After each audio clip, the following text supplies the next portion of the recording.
Breathe. Yeah. Breathe. Yeah. We need a little second. Yeah.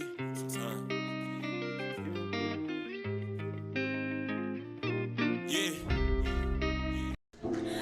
What's up YouTube, it's me Floro Okami. Welcome back to my YouTube channel. If you're new to my channel, how are you? And if you're not new, welcome back. I am Floro Okami and you are now listening to another episode of Keeping It Real with Floro Okami on both podcast and YouTube. We're just going to jump into it. If you like it so far, give this video a thumbs up, leave your comments down below and subscribe because you know your girl comes with the baddies tea. Moving on. So you guys, Bad vs. Wild, the episode was crazy. They had Mangina, they had Yodeler. They had Yasmin, they had Biggie again and her sister. They had quite a bit of people, returning people this time. It was pretty cool. Well, when I say pretty cool, let me reiterate that. When I say pretty cool, I'm just saying, like, I honestly feel Nick Cannon really did clean up Zeus Network as far as, like, the shows. His show is, like, the funnest, I would say. The audience was kind of, like, not really, you know. I think that a bunch of the people in the audience kind of just didn't know. They're kind of new to this network. They're new to the show. And I think they're honestly new to Jade and Alexis because I saw that a lot of comments were talking, once again, just dragging Jade and Alexis and saying that her performance was terrible and this and that. I didn't think it was terrible. I liked her performance. I actually think that she's gotten way better. I thought she looked cute. I liked her outfit. I liked her swag. She definitely wasn't trying to come up in the stage and do too much, like, you know, shake a lot of booty or try to do like all these choreography moves. It's like she's already a pretty girl, so she doesn't really have to do too much. But I did like that. I see that she took the time to learn some of the dance moves with her dancers because she was able to incorporate it with some of her performance while she was rapping. They liked her song, you know what I'm saying, when she came in, performed Big Head, and at the end she performed, it's not Hello Mother, oh, Barbie. At the end she ends up performing Barbie and it was pretty good. I like Barbie myself because she kind of came in with it, you know, she was like, you know, she kind of lost a little bit of breath towards the end. And I was like, damn, that's probably because she's a new performer and I can't even imagine how hard it is to control your breathing while you're walking around covering the stage. Like, I like how she covered the stage and she interacted with the audience and she danced and she was feeling herself. I feel like she had a lot of swag, so I feel like Blueface did teach her a couple of things. But from her own mouth, she said that she got into the rap game just because one day she was like, look, let me try it. I think that I would be good at it. Why not? And she did, and I think she has the voice and she has the look for it. So I loved her performance. Personally, I loved her performance. Mangina and freaking Yoda, I guess, was being messy with Yodeler because he had been telling this girl Yummy's business a lot. He had been telling her business. And I guess Mangina was coming in with drama, trying to make it seem like Yodeler was upset because I guess Yodeler's boyfriend supposedly wanted to be with Yummy. But I mean, it was kind of like a little messy episode. It was like a little messy, trashy episode. At the end, Nick Cannon pretty much makes them face each other and put it on the flow. He makes them all like just get it all out, you know, so they do get it all out. But what I do like about Nick Cannon, he not gonna let y'all fight. He not gonna play that mess. I don't think he likes that mess. Y'all not gonna fight on his show. So instead of allowing the girls to like really dog beat the crap brains out of each other, he didn't allow it, and the security cleaned it up real quick, so there wasn't even too much drama to keep going. And I did think that it was corny for those girls to keep running up on Mangina to try to fight him and do what they want to do, because you guys know that Mangina at the end of the day is a man and he would be wrong as F if he put his hands on y'all. But I mean, Mangina is around, you know, how do I say it? Like, I don't know. I just, you know, there was episodes when I saw him on One More Chance and he sat there and was getting all up in Rollie's face and getting all up in Slim's face. So, you know, but still, I don't believe that a girl should be running up on a man talking about like trying to look tough like that. Cause he's still a man at the end of the day. He swing and knock one of y'all out. Y'all gonna want to call brothers, uncles, and cousins. And it's like, for what? Like, you're sitting there trying to play with a man. Anyway, moving on. So the next segment that we're moving along to is Rollie, transforming Rollie. Okay, so that entire episode just had me, y'all, it just had me PTSD because I had a C-section. Y'all know or don't know, I just had a baby like 5 months ago. He's going to be 6 months old this coming up May. But I just had a baby, y'all. I had a C-section. It's my second C-section that I had to get in 6 years. And you guys probably hear my baby boo boo boo boo crying in the back. I love him. He is so freaking chill.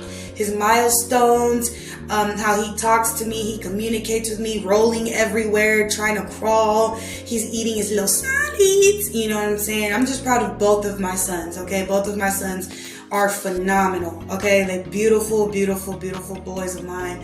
I am proud. Mommy and daddy made some beautiful kids, okay? And as far as my marriage, it's thriving. I love it. I love my baby. Shout out to my baby, okay? I love her so much.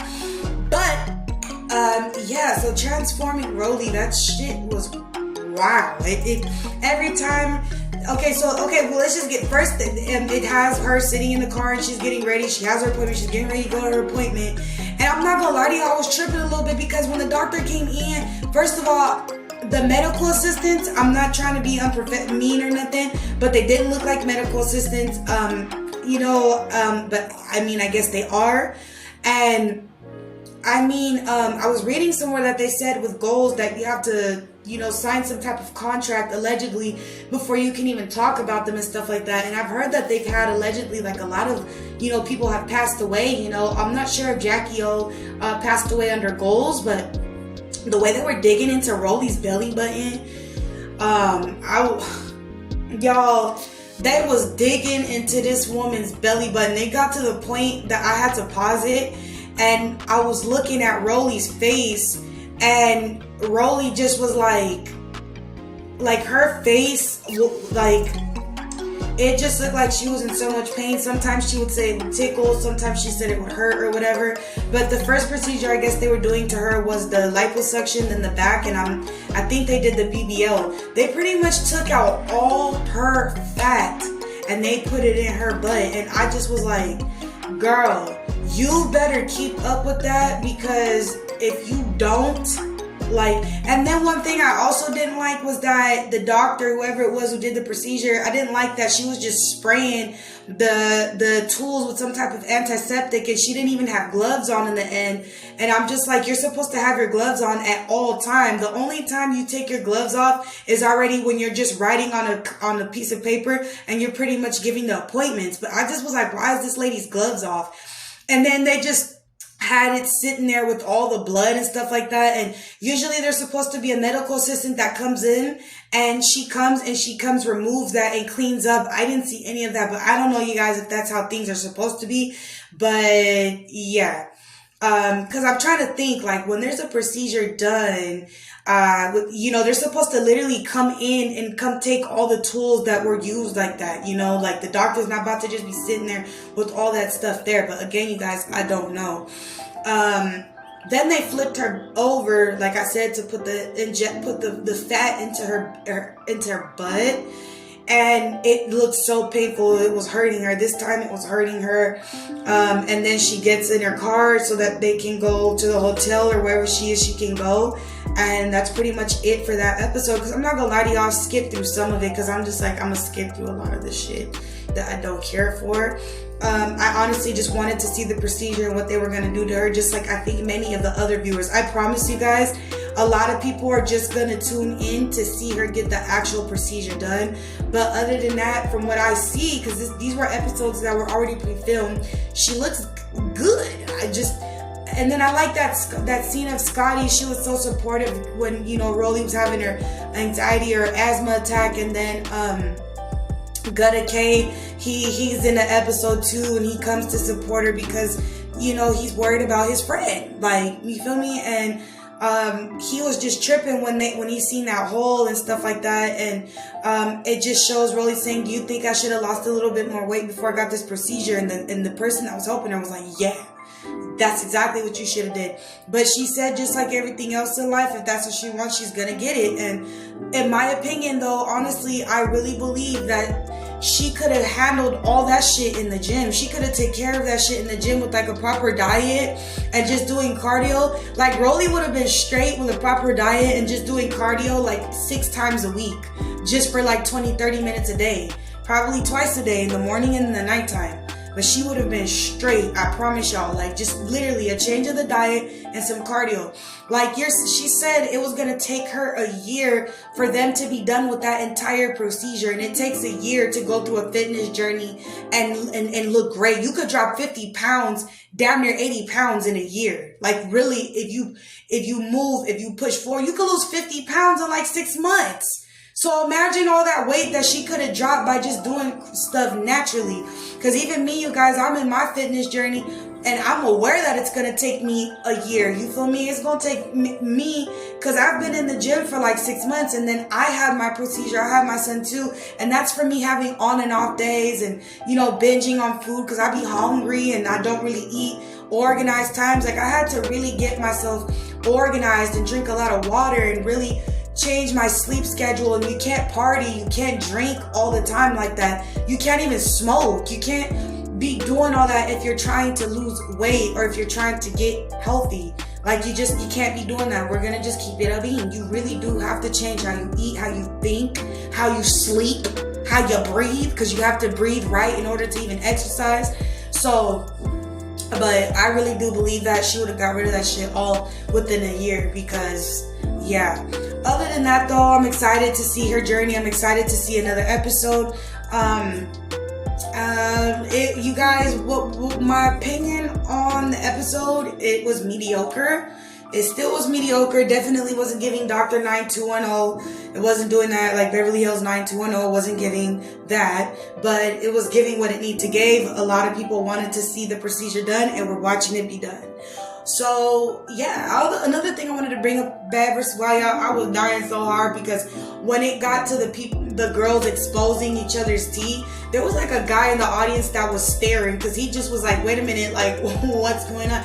And you could tell that the audience doesn't want to see that fighting stuff. Like, nobody was cheering that stuff on. Nobody was happy about seeing that. Everybody was kind of already looking traumatized. So I'm glad that Nick Cannon was like, oh, hell no. Security, come clean this shit up, because we're not about to have them just fighting right here. But other than that, you guys, that was the episode review recap for you guys. I definitely will be a commentary content creator for Baddies Caribbean. Y'all, there's been so much tea going on with that. There's been a lot of tea with Meatball, with Biggie, with Jayla, with the drama that she had. Diamond, I guess the new girls that are coming out, y'all gotta give me time to like catch up, because there's so much going on. And on top of that, y'all get ready, because don't forget, they got Jocelyn season 5, Houston, Jocelyn's Cabaret, Houston season 5 coming up. So I can't wait. I'm excited to do a lot of reviews and recaps with you guys with that. But yeah, that being said, I appreciate you guys so much for listening and tuning in. Make sure you give this video a thumbs up, leave your comments down below, and subscribe. And y'all, I made skits. I've been making skits and stuff like that because, yeah, I'm just like a random person, and I like being silly and stuff like that. So I told you guys with my channel, I'm expanding. So I'm experimenting with a lot of different stuff. I'm in my fitness journey, and I want to share my fitness journey with a lot of other women and a lot of other moms. So you're not gonna all the time see me do baddies. You might be randomly see a hair video, see makeup video, a story time video. Like it's definitely getting like that. Other than that though, I really appreciate talking to you guys. I will see you guys next time for the next episode. You guys have a good week and enjoy the rest of y'all Sunday. Bye.